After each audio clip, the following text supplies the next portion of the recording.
Very excited, Rob. Yeah. Very excited For about which Cold part? War psychic spies. Are you more excited for the Cold War, psychics, or spies? Ooh. I'd have to say Pick your fighter. psychics, but I've always been a big fan of the Spy Museum in DC. Museum. You just said museum. Oh, no, we're not doing this. The Spy Museum? No, stop Super saying cool. museum. That is incorrect. It is museum. Is that a I will local fight thing? someone. Is that an Ryan, Eastern Shore thing? I think No, it's like there's a something- Baltimore. Ryan Yeah, says Baltimore. museum. I hate it. It's definitely a hate Baltimore thing. I was born in Triggered. Baltimore. Were you? Yeah. What? Well, you learned how to say museum there. I guess so. I learned to say some other things there, too. I was born in Baltimore too, and I say museum. Like, Thank God that you're normal. See, you're the exception that proves the rule.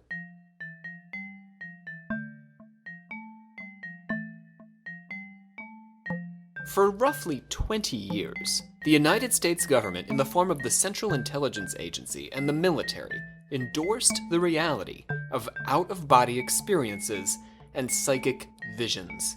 They developed counterintelligence measures to combat Soviet psychic spies and developed their own program for remote viewing, a technique for extending the mind beyond the limits of the physical senses to see faraway places, like military bases, crash sites, and nuclear submarines. Today, in the last installment of our Magical Warfare series, we're talking the Cold War's psychic spies. is Is that copyrighted? No, I was just humming. She just made it up. That's her own song. Oh my God, TM. that was so good. I did TM. You TM'd. That's like the metal riff, except for spies. Da-na-na-na-na-na. It's like borderline Batman. It's less I than think is what 30 I was seconds, so even if it does appear elsewhere, I think we're covered. Yeah. Nice. My name is Rob C. Thompson. I am the Supreme Hierophant of our Secret Order of Alchemical Actors and Doctor of Psychic Things. Oh. Yeah. I know know it's that at weird. the same time. It's really weird. Psychic and occult things. Sure. But not spies. I'm not a doctor of spies. What about psychics? Are you a doctor? They're of? like mediums. I studied mediums. Yeah, you're right. They're like psychics. I'm just making sure you back up your criteria. Mediums are first psychics and then mediums. So that's like the weaker of the two powers. Is this what you learned? Yeah, that's what they said. your Yeah, degree? That's Okay. according to them. All right. I haven't proven or disproven that as a theory. This is Olivia I just thought we would check. interrogating me. It's a spy episode. Oh, that's so I'm true. Feeling You're feeling inquisitive. Yeah, I'm interrogating you. Olivia Littoral Spy. is our master, grand master. I am all of your master. Bow down. Hi. All right. James Kaplanchis across the way here, who says museum. I say can't. museum, but I can't right now. apparently it's museum, and I'm thinking about changing it because Olivia just keeps staring at me with hateful eyes. I'm not. Yeah, I'm captain of the table. Yes, table captain. Yes. Not in museums. Yeah. And Savannah Verrett is here because we're talking about the Cold War, and who again ended the Cold War? Ronald Reagan. Ronald Q. Reagan. But I'm only here because of that, not because you guys like me. But we like you, yeah, but Sure. we like the Yeah. thematic connections better. Well, okay. But actually, speaking of Ronald Reagan, Yes. I have something that I need to share with you guys, because I'm a little scared, but I think it'll be okay if I Okay. talk to you guys about it. Fair So enough. the other day, I was walking down the road, and a very, very tall man, very pale, dressed in all black, came up to me and handed me this tape recorder that I'm holding here in my hand. Did this really happen? Yes, it did. This You is met wild. a man in And- black? Oh, a man. Oh, yeah. That's the that- pandemic. Man in Is that black. what- And okay. he handed me this recording, and I went home and I listened to it, and it's mind-blowing, guys. Are our confessors going to die if they hear this? Like the No, ring? I'm we sure putting it's people- just me that's gonna die. Oh, okay. We're okay. All right, well, don't worry But then, you guys confessors. need to You hear can this. hear this. It's probably pertinent to today's information, so ahead. here we Oh, go. Okay. All of the birds died in 1986 due to Reagan killing them and replacing them with spies that are now watching us. The birds work for the bourgeoisie. And that was the whole message. Everything I've been trying to say on this podcast is slowly going to make sense. But the bourgeoisie, like, that's not aiming very high. We're It's not like the starting at communist 0.01%. standards. Yeah, like, that's like bourgeoisie. If you went to private school, you know all the birds are fake. What? Didn't you go to private school? Yeah, I never learned that. I went to private school at one point. I don't. No, We, the members of the secret order of alchemical actors, do solemnly commit ourselves to a full and honest telling of the history of the occult as far as we know it. A number of our listeners just went, whew, I'm glad that's over. They were just waiting for me to do that. Sorry, I know it was abrupt. Get your reviews ready. Oh, can I not say that? I needed it. Oh, okay. No, I've had enough of that I'm nonsense. just trying to help raise ratings with these unbelievable Conspiracy theory. things. No, it was given to me by the Men in Black. Obviously, He it's was real. pale, Rob. We've got people listening right now who are starting to get panicked. All right, so looking at the bird out Alien the human window. hybrids are out there. All right, we are not that podcast. Those podcasts. Let's talk about our sources today because we have those. Because we're not one of those podcasts, and our sources, I guess, must now include a Man in Black.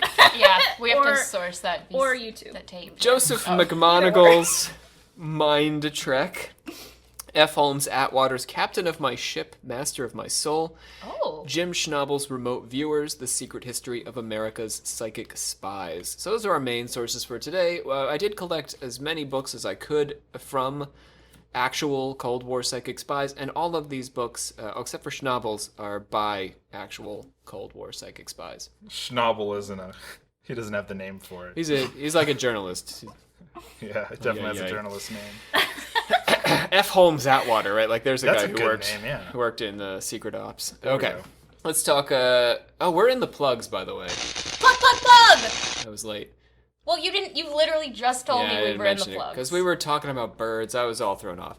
Let's talk about our Patreon. Maybe that Wait. was a plug. The Men in Black. The sources count as a plug. Okay, so let's talk about our Patreon. We want to thank Nicholas F. for joining us on Patreon. Thanks, man. Thanks, Yeah. Nicholas. Thank you. Watch out for those birds. They're not real, evidently. So don't worry about it. Yeah. And now Jenica C. also joined us on Patreon, but I've got to go a little bit further with Jenica here because she also connected with us on Instagram. Now, Olivia, I'm going to toss this over to you here because she gave us an update on reptilians that I just want to slide on into our 3 plugs today. She said, or she sent us an article. Apparently, a man who belonged to a cult that believed in reptilian apocalypse committed suicide by giving his girlfriend a loaded gun, pointing it at himself, and then pulling the trigger.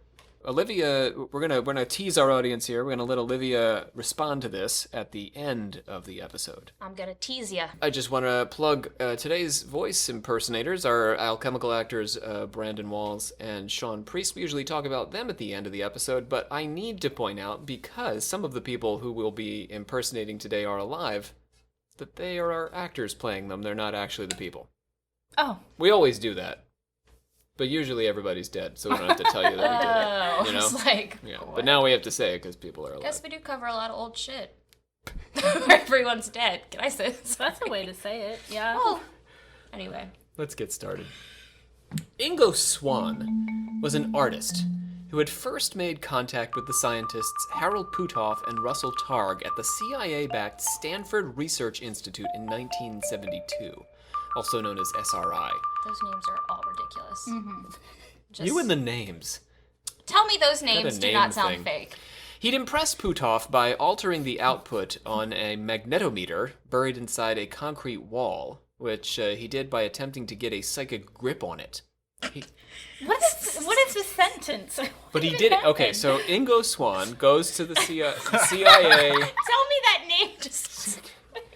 He's a psychic artist. What else do you want his name to be? He changed his name. That's all I want to know. So he goes to the CIA's SRI, the CIA-backed SRI, and he makes this magnetometer buried inside a concrete... Oh, well. Did I say wall? It's in a well. Yeah. He makes it move using his psychic grip. But what is a magnetometer? I imagine it measures magnetic things. How far are we talking that it moved? Like, across the room or like it I think shook? he moved. It's like a dial. He moved the dial on the magnetometer. Oh. Yeah. So he'd served in the Korean War, and after Ingo did, and after leaving the army, see, he's a veteran. Be nice to him. He moved to Greenwich Village, where he began earning his living as a subject in parapsychology experiments. Oh. Yeah. So he made his money going around, trying to guess the symbols on cards. Oh, like in Ghostbusters. Yeah, like in Ghostbusters. His work in the SRI lab wasn't especially fruitful at first. He hated Targ's light bulb machine, comparing it to the early card-guessing experiments popularized at Duke University by J.B. Rhine in the 1930s, and by this we're talking about the Ghostbusters? the Ghostbusters stuff, yeah. So, that's all real, by the way, yeah. Most of Ghostbusters is actually based, at least loosely, on actual stuff. Wow. I mean, not Marshmallow Men and stuff. Anyway. The SRI lab was interested in developing a way to use psychics for long-distance spy operations. Was that their main objective? Yeah. Cool. It's not anymore. It's still there. The SRI lab is still there, and they do Really? a lot of cyber warfare and that kind of stuff. Is this? Never mind. This is off question. What's interesting... well, we'll go into it. Well, let's just do this right now. So what's interesting, actually, is that both the SRI lab and the NSA... The NSA is... Do you know where the NSA is located? Yeah. No. Yeah, it's right down Route 50 there. It's in Fort Meade. It's in Fort Meade. Really? In Maryland, yeah. Yeah, it's in the state of Maryland. Oh. Yeah, all of our cyber warfare is conducted from, like, right across the bridge. Across the pond. Yeah, across the bay. So both of those sites where we're conducting cyber warfare now and experimenting on cyber things are the sites of the things we're going to talk about today. Oh my god, that's They were really where weird. they were the centers of psychic warfare in the 1970s and 80s. Is this around the time then that U.S. is like doing like all the LSD like okay? This is the MK all Ultra the- days all as right. well. The Yeah. Stranger things. It's sort of lingering after but yeah, it's all in the same. Okay, yeah. Yeah, the CIA is doing all kinds of crazy stuff. So let's get back to Hal, who's not involved in MK Ultra. Yeah, sorry. He had started psi experimentation at Stanford when he'd earned his PhD. Both Hal Puthoff and Russell Targ were laser physicists. There it is. Oh. Puthoff had a patent on a tunable infrared laser, and Targ had worked in the research laboratories at Sylvania, which is a company that makes light bulbs. Puthoff had come to psi out of an interest in the intersection between psychic ability and quantum theory. See our episode on quantum consciousness, I guess. Gear up for that one. Yeah, I was gonna say. It's a few seasons back. People have been through it. They've enjoyed already. I'm sure it's just All right. it's a lot. Targ's early contribution as Puthoff's assistant was his ESP machine, his light bulb machine, and test subjects were asked to guess which of 4 hidden light bulbs, which were lighting up slides of artwork, were being illuminated. So Swan was highly successful at a technique he established for doing what the CIA had wanted all along, viewing remote targets otherwise difficult for traditional intelligence sources to investigate. Swan discovered that hearing the name of a site caused his imagination to intervene too much in the work, though. So if you asked him to see an Air Force base, for example, he would start imagining airplanes and hangars, rather than actually tuning in to the psychic vibration and getting real psychic impressions. You see what I mean? That makes sense. So we needed to find a way to get him to hone in on the location and do this remote viewing without telling him what the location was, because that would get his, imagination intervening Yeah. rather than his psychic sense picking up on what it's supposed to be. Wow. You get the problem? Mm-hmm. Okay, so this is what Swan came up with. He suggested that Targ and Puthoff instead give him geographical coordinates to remote view. Ooh. So they would give precise coordinates and just hand them to him. Those are just numbers on a page. They don't have any associations, right? And then he would go to work. So Puthoff and Targ went to a large world map. They picked out coordinates and brought them to Swan to tell him what was there. Swan had 2 minutes to respond. So they would give him a set of coordinates, they would give him 2 minutes, and then they'd move on to the next set and compare based on the geography to see if Swan was correct. So they're just doing this now with a map. Right. How is his impression relate to where the map says we are? He 2 sees, minutes? huh? I was just thinking 2 minutes doesn't sound like a whole lot of time to do that. I think in part, it's like surrealist poetry. The goal is to not think too much, I was about to say, that it makes keep you sense. moving. This was also an experiment, Yeah, not like how they're going about receiving this information. right. So scientifically, we want as much data as possible. So running through it quickly helps with that as well. So he'd see ice in Greenland, he'd see sand in North Africa, beaches in Aruba, whatever. After 10 days and 100 coordinates, Swan was having an unusual amount of success, and Targ and Puthoff wondered if he might have memorized an atlas. Do you know what his success rate was? They didn't list his success rate. Was it like more good than bad, I guess? Like, did he... I'm just wondering. I guess you don't know. Sorry. I don't know if it was north of 50%, but it doesn't need to be. Yeah. Because the odds of you Some guessing correctly successes, yeah. are pretty... Or getting better Small. at it. Right. Without, like they said, Yeah. memorizing an atlas and just being like, oh, it sounds like the Sahara, but a desert. Yeah. Argentina? I want a bar graph? Or is that the graph I want, James? I don't know. You're tutor. I don't know. You got to know what kind of graph you want. I don't know what... Anyway. Okay. Let's get to the CIA. So Targ and Puthoff are like watching Swan do pretty well at guessing where these coordinates are. So they call up the CIA, like you can do if you're at Stanford. An agent who we'll call Bob. We have to call him Bob because He's secret? my sources here don't actually name him. Yeah, they give him a false name. Secret. Because he's CIA. So an agent we'll call Bob gave Swan the coordinates of a site that he got from his friend, who we'll call Dave. Oh. Bob didn't know himself what was at Dave's coordinates. Got me so far? But probably something important. Yes. So it's like if I went to James and I was like, give me the coordinates of some place that you know about that I don't know about. Oh, okay. And then I'm going to pass them to Olivia, who's going to remote view those coordinates. Okay. Got me? Okay. So Swan got the impression of a military base with missiles and something underground. Something... I'm sorry. I'm just getting excited. Something shaped like a flagpole, and something large and circular. They also enlisted the help of psychic Pat Price. They gave him the coordinates, and Price was one of the most gifted psychics at SRI. He brought back this description.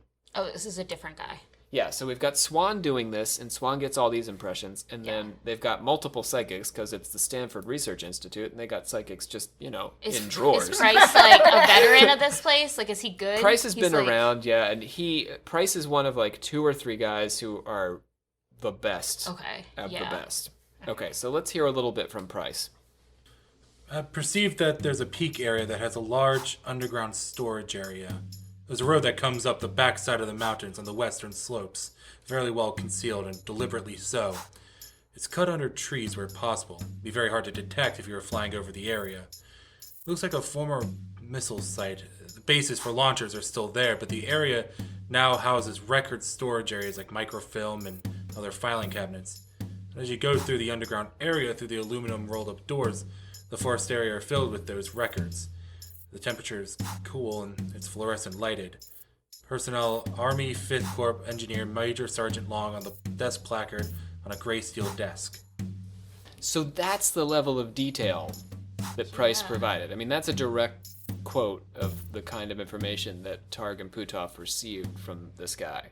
So Swan got a sort of like broad sense of things, but Price was super good. It was like he was sitting in this room seeing all this stuff.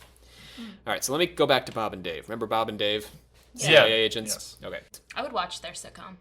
So Bob brought the description to Dave, who laughed at him and told him that the coordinates mapped to his summer cabin in the Blue Ridge Mountains.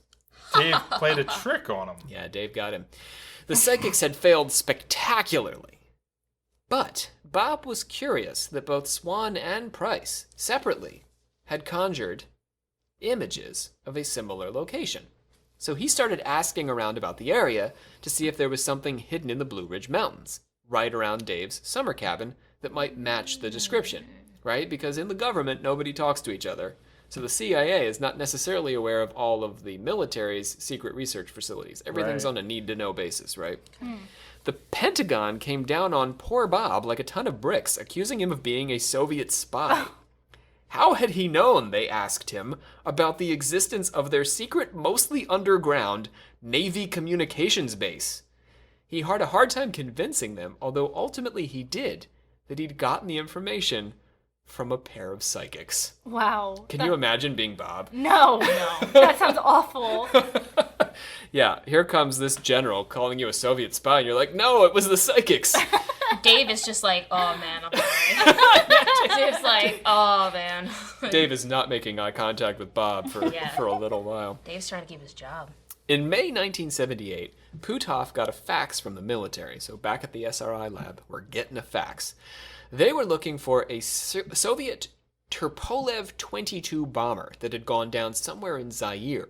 America hoped to get their hands on the wreckage to sift it for valuable information about the Soviet targets. Zaire is they used to call the Democratic Republic of the Congo. Oh, yeah, Zaire. James is our geography guy. Yeah. Thank you for It's that. the Congo. Okay.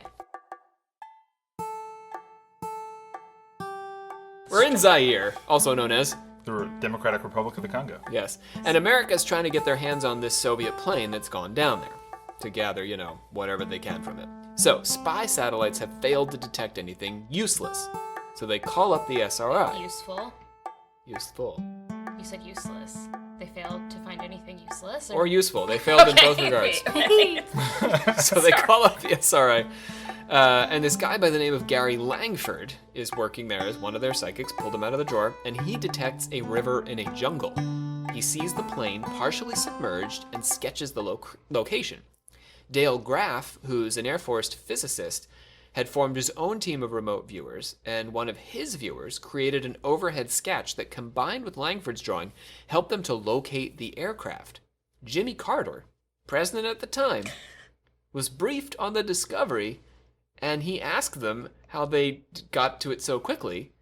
And when he was told that the military had used psychics, he was like, okay. Wow. Yeah, Jimmy Carter's he's unflappable. I mean, he was worrying about other stuff, right? The economy and gas prices and stuff, and the fact that he was not going to get reelected. So remote viewing had achieved a presidential level of acceptance at that point. Oh man, if only we were there today. Right? We could remote view so many things. Yep.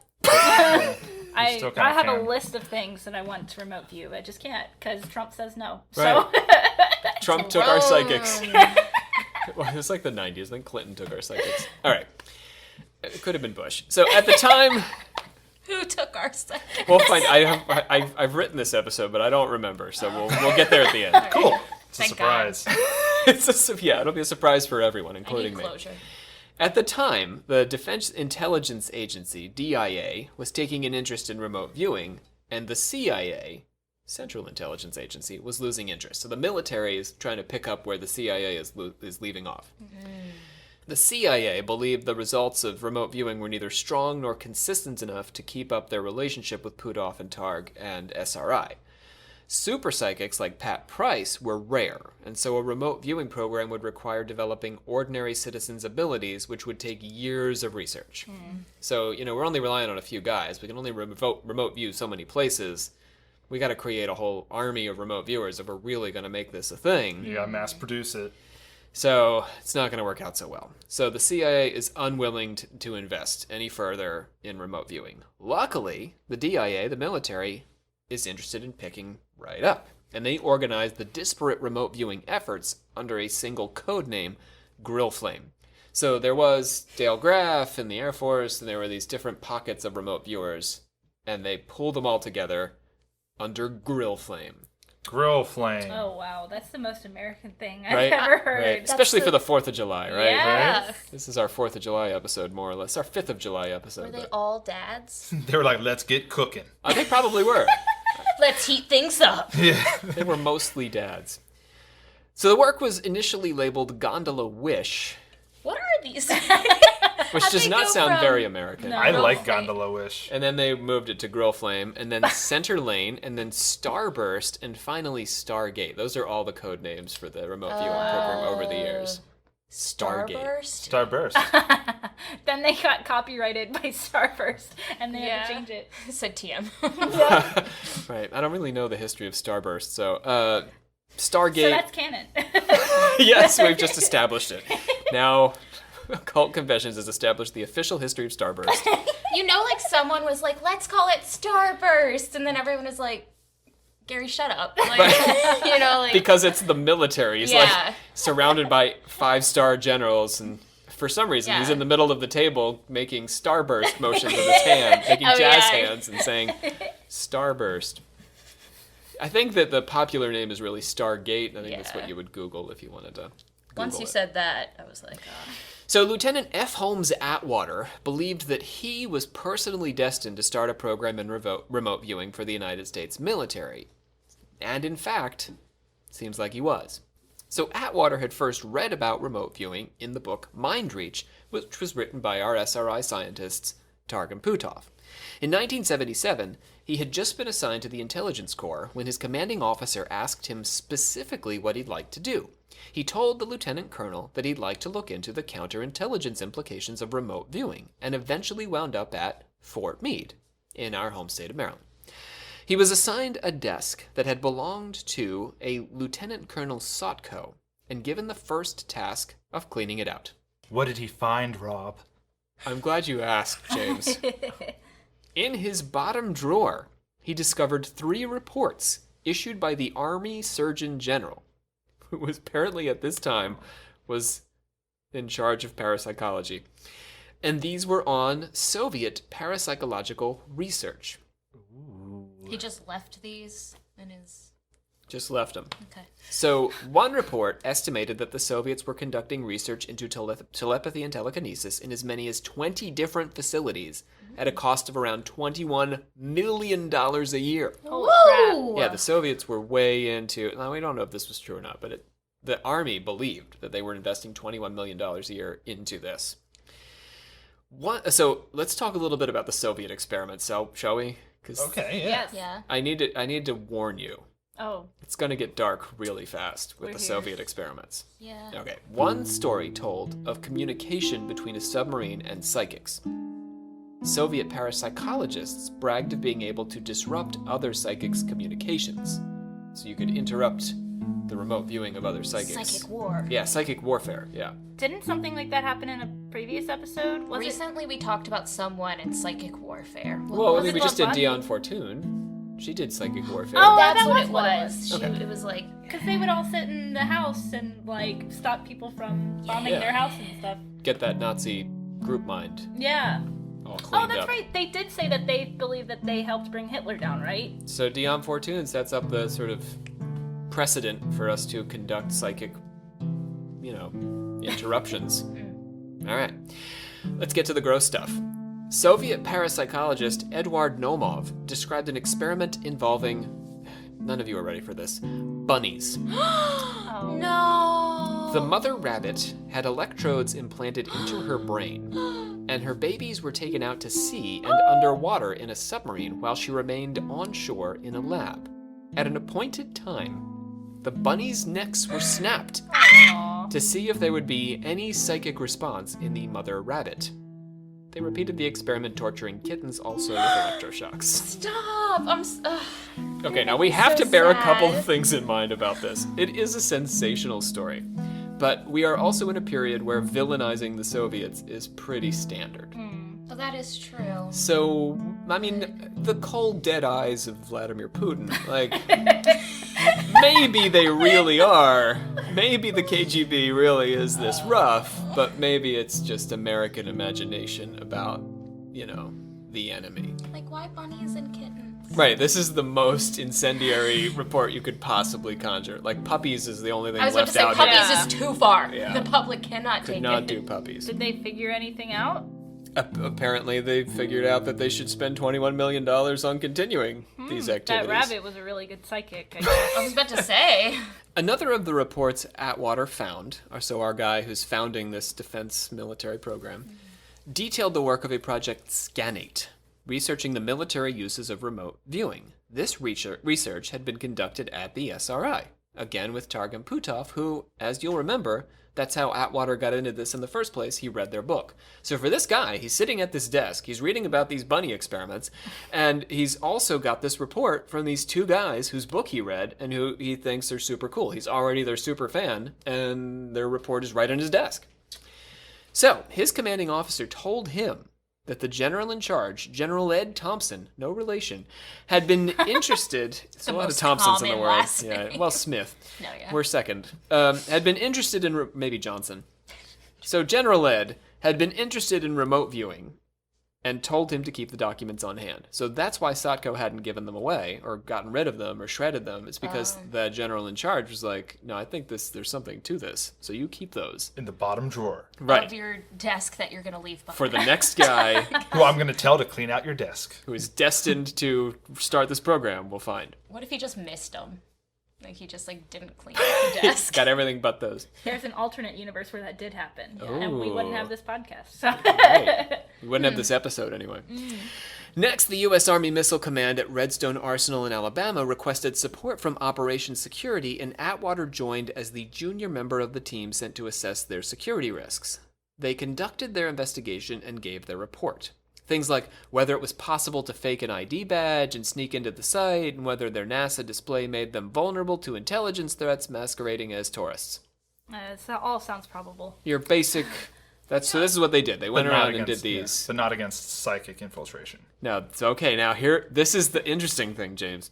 At the end of the briefing, one of the project managers at the Missile Command In Alabama. in Alabama pulled a book out of his bag, demanding to know how Operation Security intended to help him against this threat. The book was Mind Reach by our SRI researchers, talking about psychics. And the threat was remote viewing by the Soviets. Awesome. So this guy goes on this trip to Alabama to help with these perfectly normal things, like security threats, and while he's there, one of the Alabamians, I don't know, True. what do you, anyone, any guesses? I liked all of them. Those were all correct. I think it should just be all of it. Alabamanians. Yeah. But the guy was in the military, so he definitely wasn't from Alabama. He just happened to be there at the time. Right. Anyway, he's asking about this stuff. This is wild. Like this series of coincidences for this one freaking guy. Right. It's out of this world. He's now come across this problem of remote viewing 3 times. Once when he's reading before he even gets the job, it's in his bottom drawer, and now this guy in Alabama who knows nothing On about his assignment. bottom drawer is asking about it. Who knows nothing about his problem? I'm not going to go there. Atwater took his story back to his commanding officer, a man named Major Keenan, and he said they needed to get to work on this issue straight away. The only way to assess an intelligence threat under the circumstances was to attempt to breach security at the Missile Command using remote viewing. So he gets this request, help me deal with this, and he's like, okay, we'll just psychically infiltrate your suit, because that's all they were doing, right? Yes. Is trying to see how people could infiltrate. So now they're going to attempt to psychically infiltrate the Missile Command in Alabama. So there were trained remote viewers at Stanford who could have made the attempt, but none of these people had security clearances necessary to determine whether and to what extent the Missile Command security had been breached. So Makes sense. they didn't have security clearance to psychically Infiltrate. infiltrate. So, wait. So Space. they didn't have the clearance in case they got information, like they weren't like supposed to have that information, or like, or to or just to confirm. verify. Yeah. Okay. So, Atwater told Major Keenan the Army would need to train some of its own remote viewers with the appropriate security clearances to this job, and see to future ones. Keenan was on board, right? Yeah. I mean, all what else on board. are you doing? The general's on board, the major's on board, everybody can't wait to have psychics in the Army. And so was his commanding officer, a man by the name of General Smith, who approved funding for the project, and it finally received the blessing of the top guy, General Thompson, at the Pentagon. Wow. So he gave him clearance. Yeah. You know they're all just saying to each other, well, you know what the Soviets are working on. Right. These bunnies. We gotta get in here. If they can do it, we should be able to stop it. We got to get some bunnies. It's true. Yeah, though. it's true. It's the fear of the Soviets and what they're doing. I mean, we went to the moon for that reason. There was nothing we needed there. You know they're going there. We might have went to the moon. Wait, oh, come on. Atwater brought in the scientists Puthoff and Targ. They interviewed over 100 candidates to become remote viewers and narrowed them down to 12 and then 6. Many of these remote viewers were photo interpreters who spent their time analyzing photographs of enemy facilities to determine who was in them. This was in part because they had a more visual way of experiencing the world, and so they were in a better shape to... The word view is in remote viewing. Right. So these people, their job was to look at photographs that satellites had taken and determine if there were security threats there. So they're already in this habit. Now they just have to do it with their psychic sense rather than with their eyes. Pudov and Targ believed that there was no real way to train an individual to remote view, but rather that they were seeking out a psychic aptitude in these individuals. One of the first viewers was this guy, Joseph McMoneagle. In fact... Is he an evil villain? No, this guy is, like, the best. Oh, He's one of the best. Better than Price? He's up there. He's up there. Cool. Yeah, him and Price are up there. He was assigned code number viewer 001. Yeah. What? McMoneagle had first developed his psychic capacities after a near-death experience when he collapsed during lunch while stationed in Austria. After this NDE, he developed enhanced psychic abilities and began to have out-of-body experiences. He detailed the process for remote viewing in his book, Mind Trek. So let's hear a little bit from Sean, giving us McMoneagle's take on remote viewing. The remote viewer stayed at the lab and tried to report on the location of the outbounders. The outbounder or target person would use a single 9-sided die to determine a 3-digit number. The outbounder team would report to the keeper of the target pool and present the 3-digit number. They would be handed the double-wrapped, sealed, and opaque envelope with the identical number and then depart the building, going directly to the parking lot and driving away in any direction, but without opening the envelope. 30 minutes prior to the specified target time, the outbounders would then open the envelope and read the instructions written on the card within. They would arrive at the target as close to the exact time agreed upon as possible. Back at the lab, the interviewer would turn on the tape recorder, start the stopwatch, and simply ask the remote viewer to describe where she or he thought the outbounder was currently located. For 15 minutes, the remote viewer would give a verbal response, which was taped, or draw pictures of what she or he thought the target looked like. Afterward, the remote viewer, outbounder team, and interviewer would travel back to the target and spend 10 or 15 minutes together, debriefing the viewer on the target. Yeah, that team, the Outbounder team, they were how many people? A few. Okay, Yeah. that answers all my Handful. questions. There's a few. Okay. Great. That was the one. Now you know it. Now you're Yeah, good. now I'm good. Yeah, I'm all caught up. An independent group was responsible for actually evaluating whether the remote viewer had successfully described a target. If a remote viewer worked on 6 targets, the independent judge would rank 6 packets according to how well they fit each target. What is a packet? Hang on. What do you mean by a packet? So the packet's got where you're going. Oh. The deets about okay. where you're off to. The goal was to get the correct packet linked as the top choice. You got me? So they ranked them according to... So you would write... So McMoneagle writes down, he psychically views, and he writes down all the details. And then they've got these 6 packets, and they compare his descriptions to the 6 packets, and they try to figure which ones are which. Oh, okay. And then they rank them according to which one is most like it. So They you match wanted to them. get the best matches. Yeah. Okay. So McMoneagle described remote viewing as feeling like a feather going across his mind. Yeah. He started off writing in terms of symbols, learning as he went to interpret the symbols according to what the targets actually were. So, if he drew a triangle every time there was a church steeple, over time he'd realize that a triangle meant a steeple and interpret it that way. That's kind of trancy. Yeah. Like Yeah. a little. He's learning his own code that way. That's kind of cool.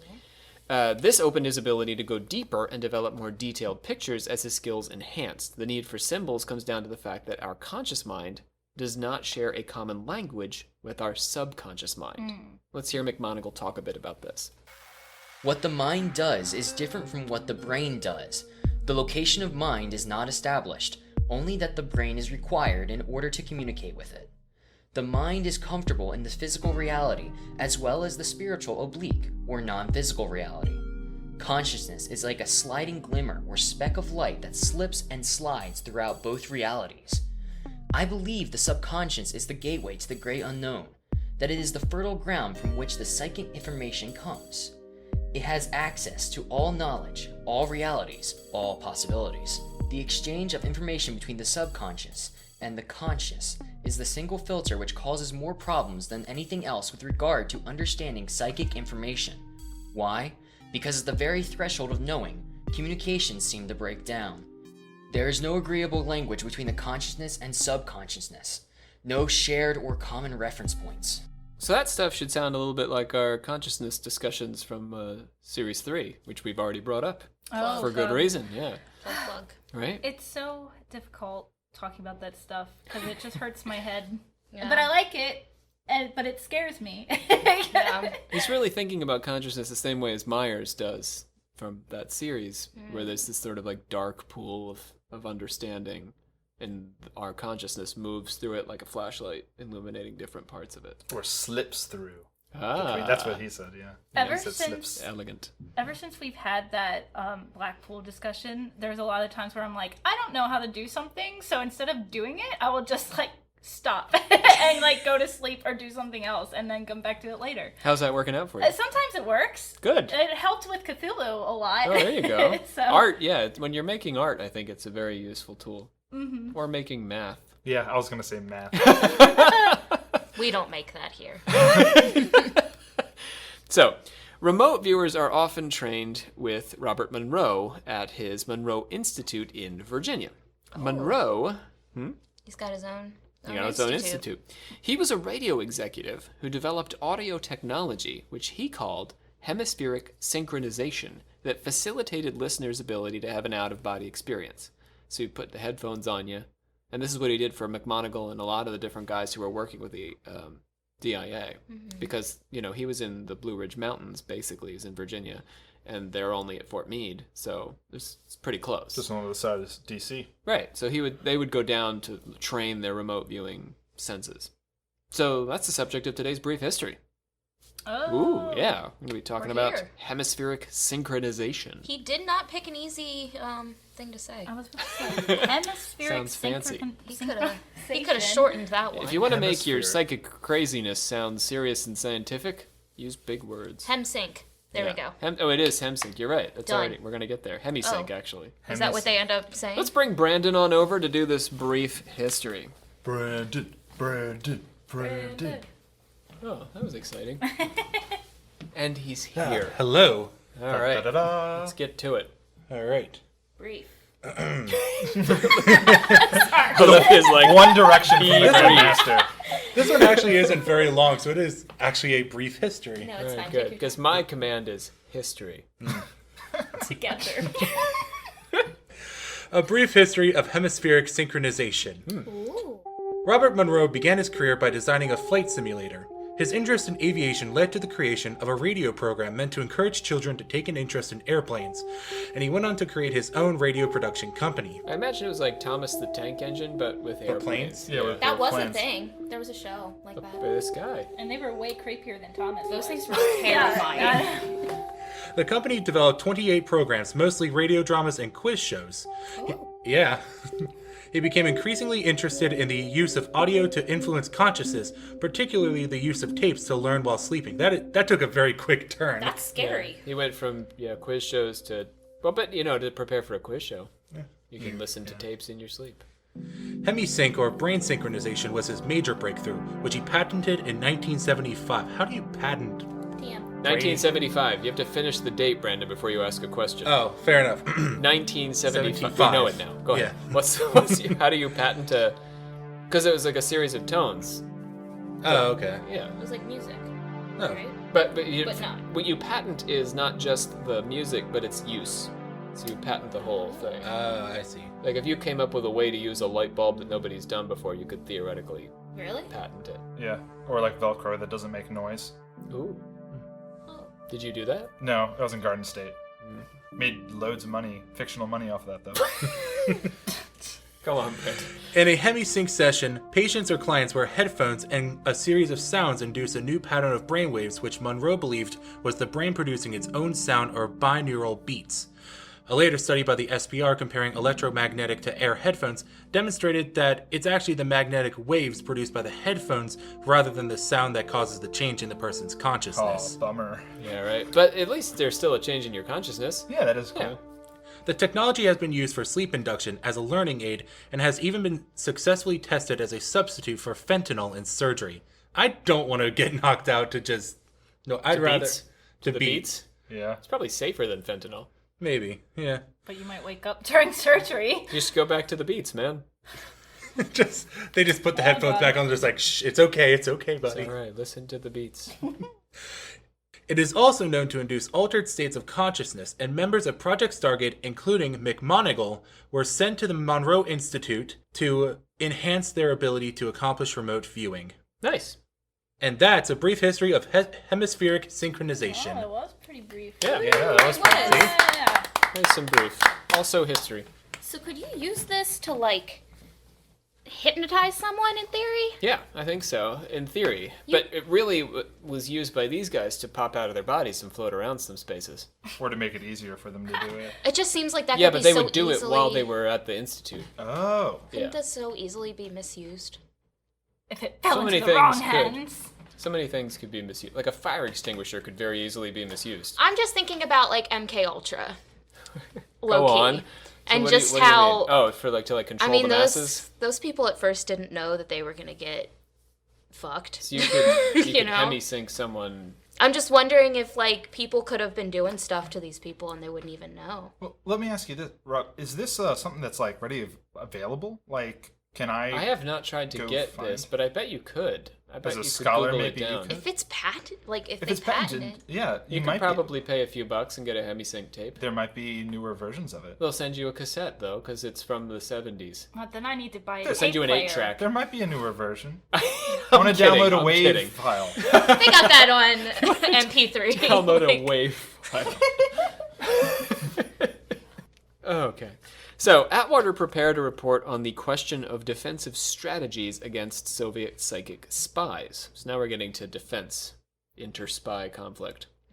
He argued that the Soviets were in the habit of giving gifts to Americans, and that the gifts could be used by remote viewers as a target to focus in on to discover what else might be around the target.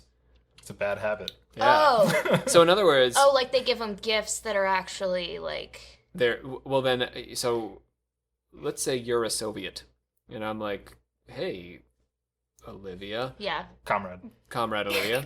I am a Soviet, I would call yes. her, I'm an American. And I would be like, on behalf of the people of Georgia, I give you this golden peach statue. And then you take it home and put it in your, like... Oh, Georgia the state, not Georgia the country that is... Oh, where the do they have borders peaches there? Because Russia. it could be both. And I'm like, honey, I don't know That where does make Georgia good sense, so is. yeah, okay. Anyway, but I'm an We American, have this cool so I'm statue from... in our living room now. Now you have that statue, and in your living room you discuss secret Soviet things. There's no way that this statue could have recording devices for Americans. It doesn't or even need to. psychic devices. It is a psychic device, because then I would go to Savannah, my psychic, and I Yeah. would say, Psychic Savannah, Yeah. I want you to focus in on a golden peach. Got it. Already did. Wow. And she's in your room, and she's watching and seeing everything you do. Yep. But these are mundane items. They're not ordained in any special way. They're But they're unique yes. in the way that they can be I see what you located. mean, yeah. They're like special gifty things, but yes, they're totally physical objects. So it just like doesn't even matter what it is. They can just use As anything. long as the psychic knows what it is, they can hone in on it theoretically Okay. and see what's in the environment. There's only one golden peach in the world, and it's in your guess- living room. I guess that's what I was Yeah. gonna counter is if I would it's engrave just, it with your name, Comrade Olivia. if it's just like normal objects that could be copied. You know what I mean? I guess that's why I'm wondering if it's like a specific thing. Yeah, it is. It has to be a specific thing. Because I couldn't just be like, Savannah, focus on his borscht. Is there a T on I was borscht? like, I don't even know what you're saying. I don't even know what that It's a is. thing that they eat. Potato I'm just salad? like, what if there's like 10 other houses Focus that have on his peach, liquor cabinet. gold peach statues? It's so specific that it helps the psychic's mind attune to the area. How many people do you know have a golden Yeah, I don't know what they're really people in not going Georgia are to, doing. I'm Well, in Soviet. she's in Russia. She's I'm in thinking about Russia. Yeah. Not Georgia. I'm a Soviet. I don't know what Georgia is. All right. Here was his other suggestion. He said, if the Soviets give you gifts so that they don't do the same thing, stick it in the garage. They can't get to the garage. Well, they can get to the garage, Oh, it's- but nothing's happening How about there. you don't have just, any like, talks in the garage. Toss it into the sea or something. Like, why do you need There's to tons even of keep stuff it I at want all? to see. Toss We it will in listen to the fish tell their secrets. Because when the Soviets come over for dinner and they're like, hey, where's that nice golden potato we gave you? that we're definitely not using to psychically. You have to be like, conversations. I tossed it into the sea. See, I didn't realize. Which I is guess I awkward. don't know history very well, but apparently we just had dinner with the Soviets during the Cold War. Yeah, Just well, like- well, it's like diplomats and stuff, right? Yeah. Oh. Yeah. The people that are worth listening to And it's probably awkward. are. Like if you got my kid a gift and came over for dinner and you're like, so how's she liking that gift, that book I got her? And I'm like, I tossed it into the sea. They're using human nature and like politeness against you. Right, yeah. That's, And they're just like, that makes a lot of sense. Honey, we should fish that out of the ocean. We always toss your gifts into the sea as well. We could just say that it's like an American tradition. We throw everything that we love into the sea. Oh boy, I think they might see through that. Okay. Oh man. He also suggested putting unusual objects inside potential targets to throw off remote viewers. Wait.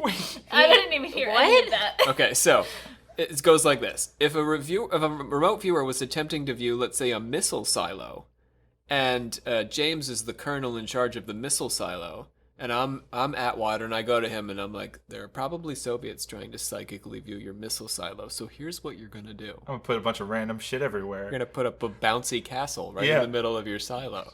So then Make it Olivia, incredible. Comrade Olivia of the Soviet Psychic Spy Force, KGB, starts to remote view the missile silo, and she's like, There's a bouncy house. there's a Excuse bouncy me, sir? castle in the middle of this. And yeah, like, her boss is like, no, there's not. That's, There's a clown passing by. you damn psychics. Are you full of nonsense? This We're is at a nonsense. carnival. So Olivia herself would be like, oh yeah, I've probably screwed this up. Yeah, so I'm you probably win. gonna die. The missile silo remains secret because of the bouncy house. That's so fun. We And can't you know, see through the bouncy house. You can No, see it. You can see it. It's not that the bouncy castle's not in your way. The fact that you're seeing it at all makes you feel like you're not actually seeing what you're supposed to be seeing. It, the and missile it makes you silo. less credible. Yeah, if there's a clown just sitting by the missile, you're But like, if you, oh like, no, that's pushed wrong. I'm through probably at the it- circus here. Could you get to anyway?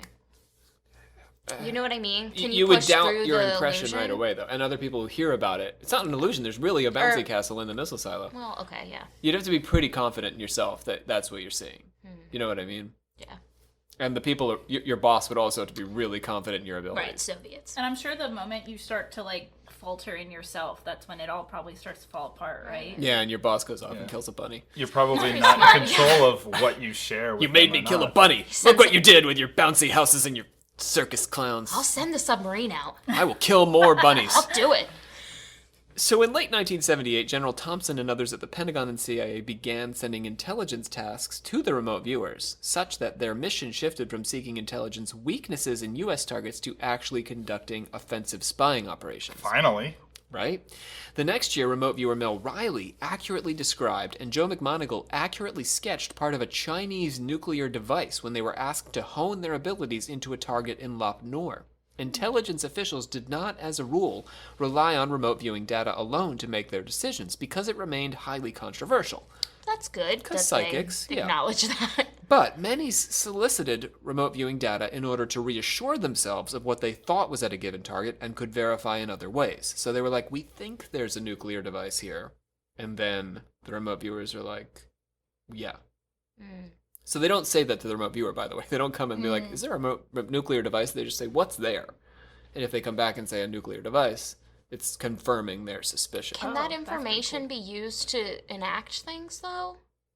Like, it can't, right? No, it's, Yeah, it's all about theoretically. information gathering. Yeah. So the more information you have, the better Yeah. off you are. You know what's up. You know what the Chinese have got and what they're doing. Ken Bell, another psychic spy, pushed into the mind of a KGB operative, pushed into his mind, who had been arrested in South Africa. The CIA wanted to know what he was up to and asked the remote viewers if and how he was receiving and sending messages back and forth to Russia. Bell went inside his head and learned that the man carried a pocket calculator that he used to code and decode messages. He sent the information on and heard that the man had, in fact, carried a pocket calculator, but that was as far as they would confirm his report. So part of the problem for the remote viewers is that they would get these like impressions, but then their sources, I mean, their partners, whoever was asking them for the information, would never be like, yeah, you were right. Yeah. Oh. That's kind of, I was thinking back between Bob and Dave. Right. I was thinking, like, what if Dave did know about that place? Oh, it was just... And it was just like, oh, we see this He place. couldn't And he's admit like, it. oh, that's my cabin. Ha ha ha. Yeah, these guys are for real. Yeah, right. But he couldn't tell them. Yeah, you couldn't tell them. This was always the case, but now they're being more honest about it. Right. They say, I'm glad about that pocket calculator. You're right about that, but we can't tell you literally anything else about whether or not any of your impressions were correct. That'd be annoying. Right? Yeah. McMoneagle was asked to target a set of coordinates where American spy satellites had taken a series of suspicious photographs of a Russian industrial site on the Arctic Circle. This is really cool. At first, McMoneagle's results were vague. He sensed the cold and the mountains. Okay, fine. It's the Arctic Circle. So, It's a lot of that. right. Atwater decided to show McMonagall the photograph to try to get better results. So he said, okay, fine. Right, it's the Arctic Circle. Just look at what we're trying to view here. The second time, McMonagall saw a noisy building with large scaffolds and flashing blue and white lights like welding torches. In a third session, he saw a submarine being repaired and a larger area containing another submarine, much larger than the first, with 9 or 10 missile tubes. The National Security Council, who had commissioned Grillflame, scoffed at McMonagall's report. They would have known about a submarine as large as the one he was describing, they said. Oh, a giant submarine? Sure, we didn't know about that. No, we know. We would know. We would know if they had a submarine that big. They don't have a submarine that big. Also, the submarine was hundreds of yards inland. So they said, there's no way we can get that submarine to sea. Yeah. So the Russians clearly are not building a submarine. You've imagined this whole thing. McMonagall foresaw the process of launching the submarine, though. He saw the Soviets bombing a trench from the shoreline to the building. Satellite photos taken in January 1980 confirmed his report. That's what they did. They built it 100 yards inland, bombed a trench, and then in 1980 they took pictures of 2 submarines docked at this station. Oh Wow. my goodness. Right? Crazy. And how many years later was that after his vision? It was within 2 years. Within 2 years. Still, that's ridiculous. One of the submarines that they saw was very large and had 20 tubes for missiles, and a smaller sub that had been on the site for repairs. The program kept up through the 1970s and 80s, in large part because of Puthoff and Targ's academic rigor. They had papers published in Nature, one of the major journals in science. Okay. They didn't have it published like in the forest. They didn't just stick it to a No, tree. Yeah. the journal Nature. Throw it into the sea. And they, and they had With their devices. And they had They had also had a paper published in a prestigious electrical engineering journal. So these are academics who, by the way, give me grief. Even like religion scholars give me grief when I try to publish papers on psychic mediums and stuff. But these are scientists who are okay, cool.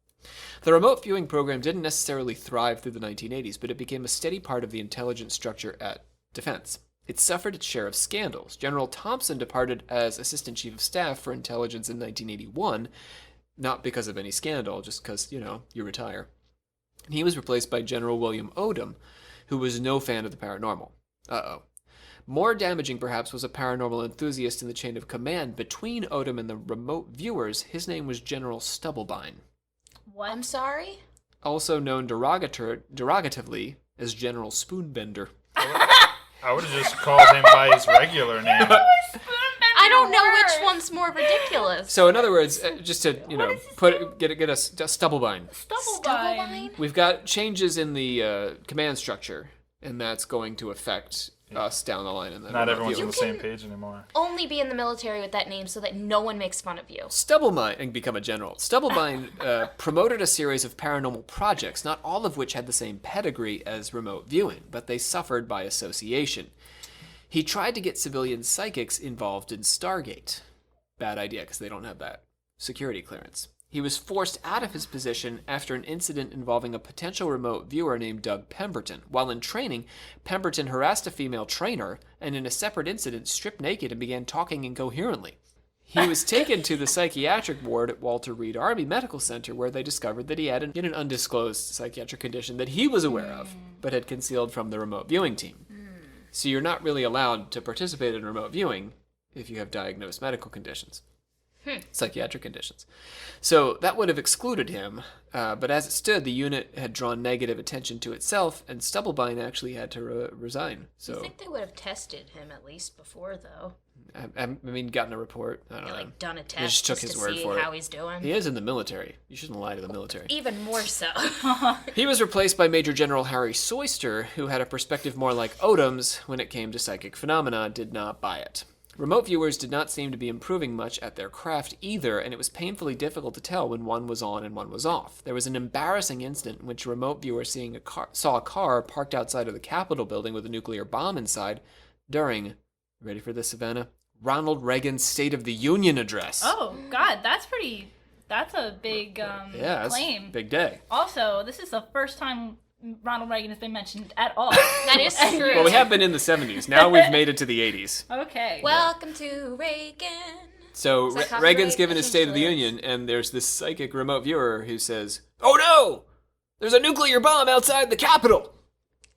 So did they, like, run him inside or something? Or, like, they were just like, They whatever? caused a stir. I don't think it interrupted anything, but it got everyone real weed up. And it turns out, no. This was likely a product of analytical overlap, or AOL. That's what AOL meant before. It meant America Online. It meant analytical overlap. All of the books that I read for this were written before AOL was a thing. So they use AOL without any qualifiers. It's just AOL. And that's when a remote viewer imagines details into the remote viewing that don't come through the viewing process itself. It's when they see something, like, so say Olivia sees a bouncy castle. And then rather than continuing to remote view the site and go on to see the missile silo, she lets her imagination start functioning, and she sees children in the bouncy castle, and she sees a circus clown walking by, and whatever, things that would fit with a bouncy castle when they're not actually there. Yeah, you're using your imagination rather than using the remote viewing process. So that's basically what happened when they saw the Reagan nuclear bomb. In 1984 and 85, Puthoff and Jack Verona, head of the DIA's Scientific and Technical Intelligence Directive, brought the program to members of Congress, the White House, the Navy, the Air Force, the Joint Chiefs of Staff, the NSC, the FBI, the CIA, the NSA, the DEA, the Secret Service, Customs, the Coast Guard, and various other military agencies because they were about to be defunded, and an unnamed Pentagon source offered $10 million to keep them going. Wow. Its clients were increasingly interested, however, in search problems, which were the hardest to solve. So these are not the same as the problems we've been talking about so far. Everything we've talked about so far, or for the most part, has been there is a target, the target is at these coordinates, tell us about it. Or here's a photograph, tell us more about what's at this photograph. Now they're coming to them and saying, we can't find this thing. Where is it on Earth? Oh, that's okay. So that's going to set stuff back a little ways, maybe? Incredibly difficult to do. Yeah, remote viewers were never very good at this. They were good at the first thing, the thing we've been talking about. They're not good at this other thing. That's really Search problems. Yeah. So they asked for the location of drug-carrying ships, terrorists, fugitives, on and on. Remote viewers were, again, much more successful at working with defined coordinates than searching for the needle in the haystack. They could see what was at a location if they knew the location, but they couldn't necessarily conjure coordinates themselves. And so the requests for searches lowered their success rates a whole lot. Because they're keeping track. It's the military of their success rate, which was doing really well. And now all these search problems are coming in, and it's not going so well. Funding and support continued to decrease, particularly because, thank you Reagan, the Cold War was drawing to a close. What a guy. Right, he single-handedly, through his manliness, brought the Russians to heel. That's the good old American strength that I love. You know? Right. Personally went after all the psychic birds. I mean, maybe that's how he helped. He's He killed every single bird on Earth and replaced it with spies. he roboticized them, like in Sonic the Hedgehog. Yeah, just like that. The program survived to be used sparingly during the Gulf War, but was eventually shut down, with interest in remote viewing never rising sufficiently after the end of the Cold War to sustain it. So, could have been Bush or Clinton. Gulf War might have survived the Bush years into Clinton. For Bush 1. that Not Bush 2. long? Yeah, I guess it made it into Clinton. There That's it is. like a while. And Yeah. so he defunded our psychics? Well, I think Clinton did. Yeah, it was a Democrat after all. I guess that makes sense. We're all a little let down. Thought the progressives would be on board with psychics. But at that point, it was probably, like you said, like, in their success rate had been going down consistently. Yeah, and it wasn't just psychic spies. It was in part that spies generally were being defunded as the Right. Cold War Wow. drew down. 'Cause So- they didn't have that. It Oh, could have this, been you know what the worse. Soviets are doing? Like, no, I don't think they're hurting Those- anybody right now. Gulf War spies. It's time for me to get to the moral of today's episode, and in fact, the moral of our entire warfare series.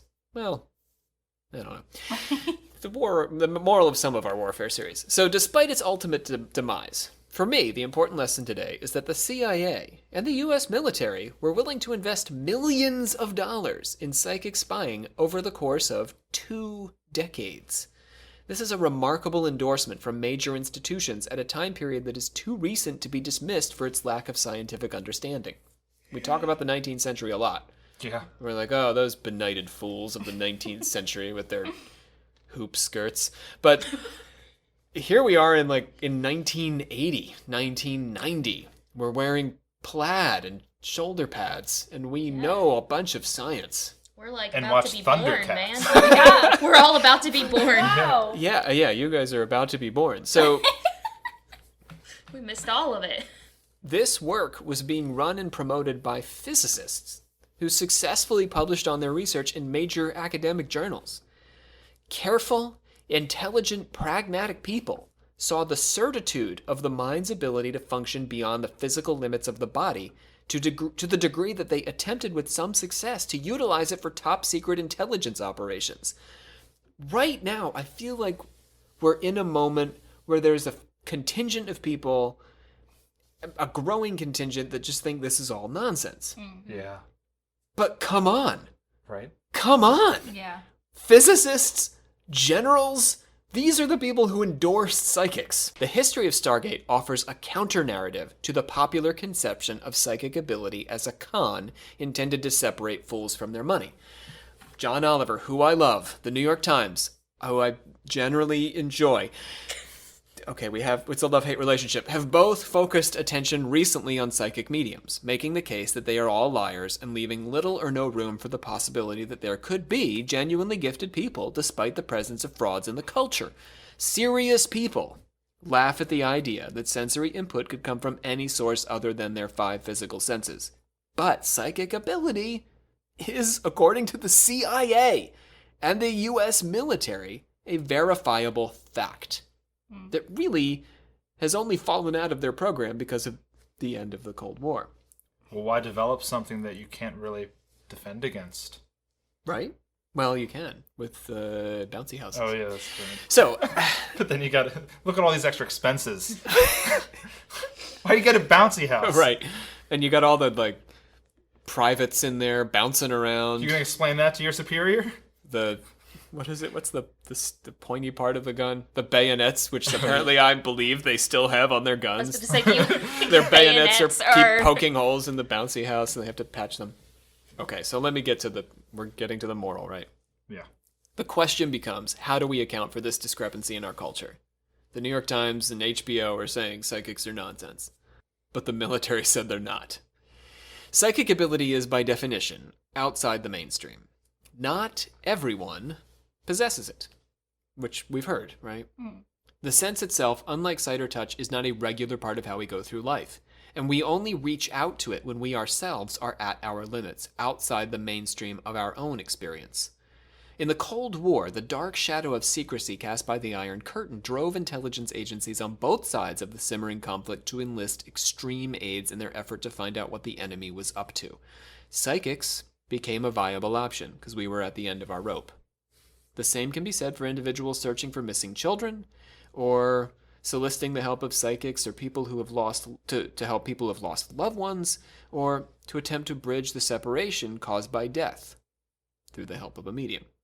In every case, we're at an extreme. We're at a loss. We don't know what else to do, and so we turn to the extrasensory. These extremes at the outer limits of human experience occupy a small segment of life, or impact a small segment of the population. And so the drive to psychic advice conjures doubt and derision from the masses who, as a rule, can identify with these extremes. Most people haven't lost children, right? Most people are not military generals trying to peer behind the Iron Curtain. It also invites fakers and the self-deluded, rocked by the uncertainty that comes from living along the edges of mainstream experience. But that doesn't mean that the real thing doesn't exist. If we ask the government, perhaps the Russian government as well, psychics do exist and are capable of remarkable, verifiable visions. But since this is outside the limits of we experience in our day-to-day, we're likely to dismiss it or forget it. That is, until the start of our next series, here on Occult Confessions. Bada-bang.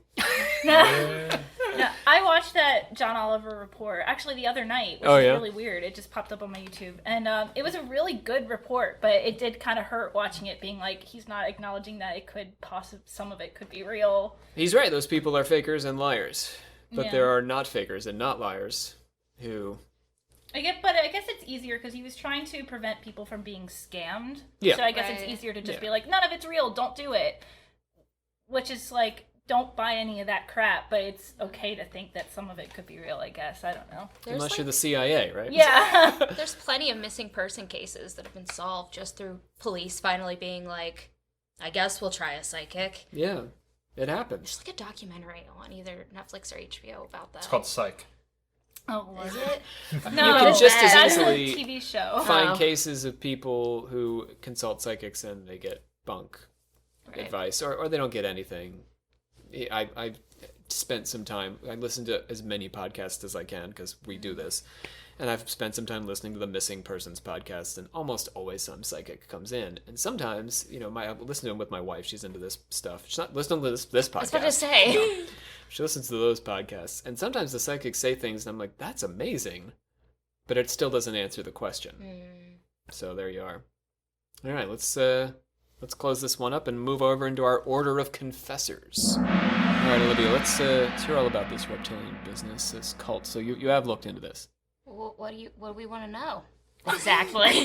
There's you a got? lot of detail. Do you have got it. answers? I don't know what I know. Yeah. Yeah. Tell What us does his what you know. reptilian belief So- inform his suicide? They were both a part of this.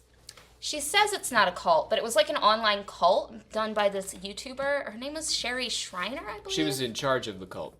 Yeah, well, she Okay. had this YouTube account. So she says it wasn't a cult. It's just a bunch of her, like, It's just fans. YouTube. Yeah, That's what we say about this podcast. You but- can, well, you can look her up on YouTube, and she just has insane videos on, like, reptilian theory. Not even in a way that I would entertain. Oh, really? It's Yeah. beyond you. Well, That's deep stuff. She ended up turning against the girlfriend, basically, because the girlfriend made a post about liking steak tartare, basically, and like, liking exotic food. But Sherry Shriner would say that raw meat, that's a sign of reptilian. So so she believed that she thought the girlfriend was a reptilian, reptilian. so she kept trying to tell the guy, Mineo, I don't know how to say his last name, but she kept telling him, like, you got to get away from your girlfriend, and the guy was like, no, like, they were together for so long that, and she had kids, so they called each other husband and wife, even though they weren't married. Wow. So he was like, stay away from my wife, and they ended up separating from the online cult, but they were getting so harassed by, like, the girl was constantly, the followers were coming at her because they were all like, you're a reptilian. So now, I'm pretty sure Sherry Shriner, I couldn't find this, but I thought that she died. I'm pretty sure she died, like, a year after he died, basically.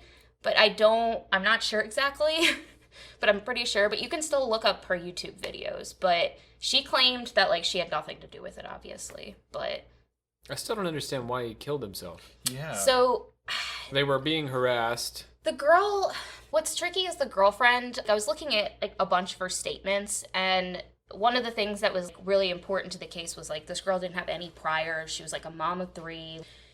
She even in the 911 call, like, straight up said, like, I shot my boyfriend. He had a gun to his head.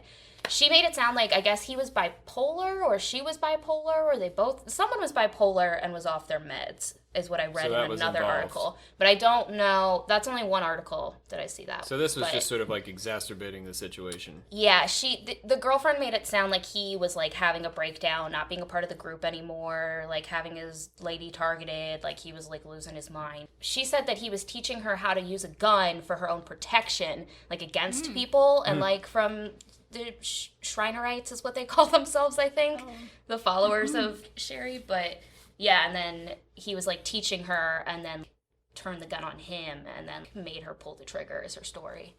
But Well, there you go, Jenica. yeah. Thanks for that interesting tale. Yeah. That's sad. That is Yeah, sad. 3rd-degree murder is what she got charged with, the lady. But yeah, the Sherry, I'm pretty sure, is dead, so All right. I don't know. All right, I gotta say, we have had excellent response from our confessors in the last 2 weeks since we finished. I think it was the combination of the Crowley episode and then the Magical Battle of Britain, and I think this is going to be a great conclusion to the series and to those episodes. But we've been hearing from so many people, and they've been giving us so much love. Alexis Jade, lovely, says that both A+ and love it. Oh, is that how she spells her name? Yeah, isn't that something? I like that. Yeah. It's like Says, elixir. Every episode was gold, she says. Aw, that's awesome. You're gold. Gold is valuable. You're gold. Girl. You're gold, Alexis. Yeah. Nico, if you don't know, finished every episode, and I love this. He sings Bree's metal riff to his friends who have no idea what's going on. He posted this on our iTunes page. He put this all up there. That's awesome. And okay, so now I gotta say before we go on with these, I feel very responsible now, don't you guys?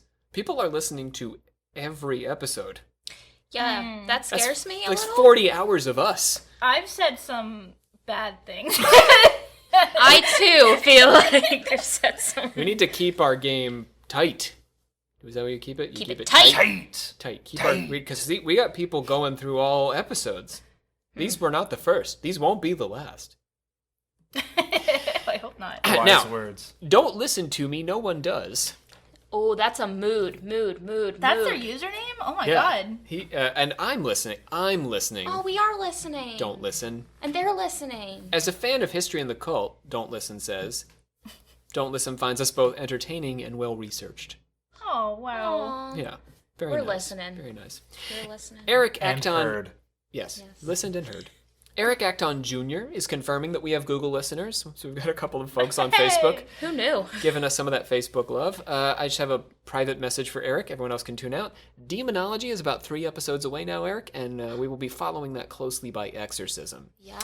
The series, everyone can listen now. The series, Eric asked about that. So the series for healing is going to go a little something like this. I'm still tweaking it, but we're going to start with shamanism. Then we're going to go to Jesus of Nazareth and his magical abilities and healing. And then we're going to go to demonology and exorcism in that order. Okay. I also want to give a shout out to some friends we've heard from on Instagram recently. Our Lovecraft fan Connor McKenzie's is we're gonna have an episode for him coming up in Halloween. We're gonna do a Lovecraft episode.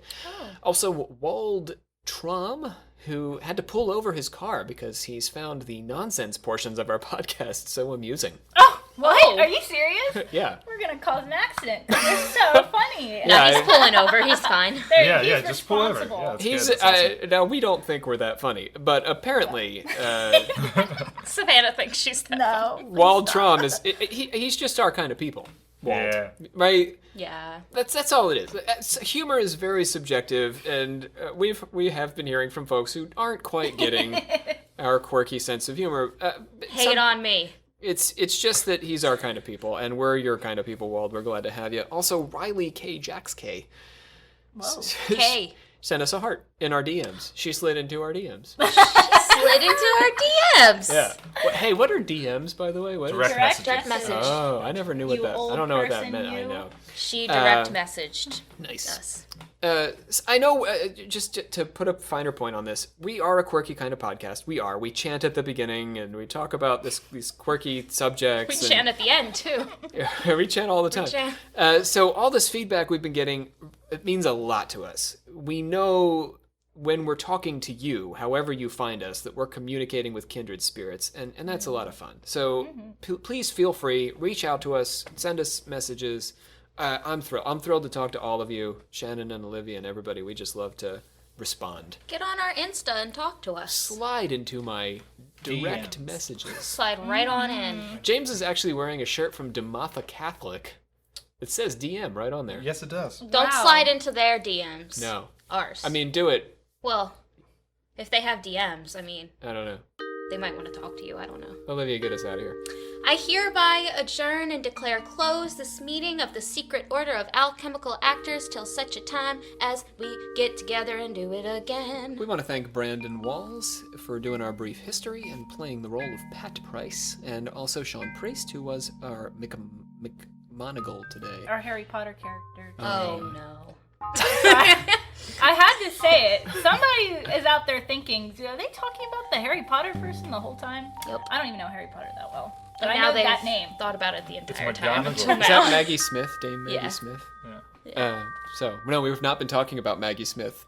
But if you'd British like to actress imagine Maggie Smith. Maggie Smith in that Yeah, role, feel free. yeah, Feel She was free. phenomenal. it's by the way. encouraged. Maggie Smith is a male psychic spy in the Cold War. She could do it. We should work on that screenplay. Let's DM her. Joining me around the circle, Olivia Literal as usual. Bye. Captain of the table, James Kapelanges. Farewell and be safe. Oh. And Savannah Verrett, who we didn't say was the sister of the 84th degree because we were so busy loving or fearing Reagan. I don't know what were we doing at the beginning there. No, I don't even know.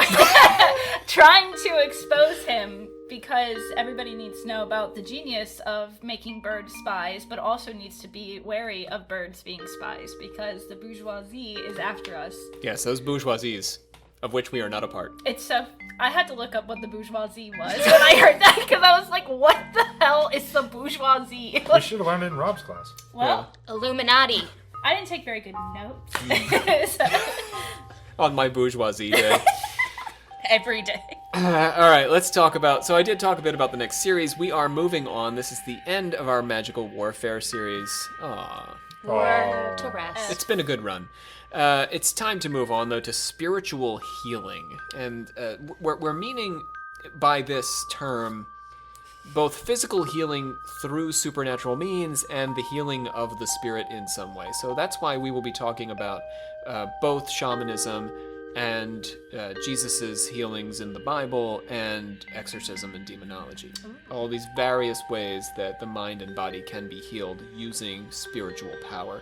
We're going to do an episode on Chinese medicine as well, and we're going to get around to some American spiritual healing, which was taking place in the 19th century, and we're going to talk a bit about how Christian Science works. Love that for us. Not Scientology, Christian, Mary Baker Eddy. It'll be a good time. So, after that, we're going to go to the Apocalypse series. That's how we're closing out this year, is the Apocalypse that series. sounds fun. So, lots of fun things to come. Thank you all for being with us. We are so grateful to have you as our confessors. We love you. We'll catch you next time here on Occult Confessions.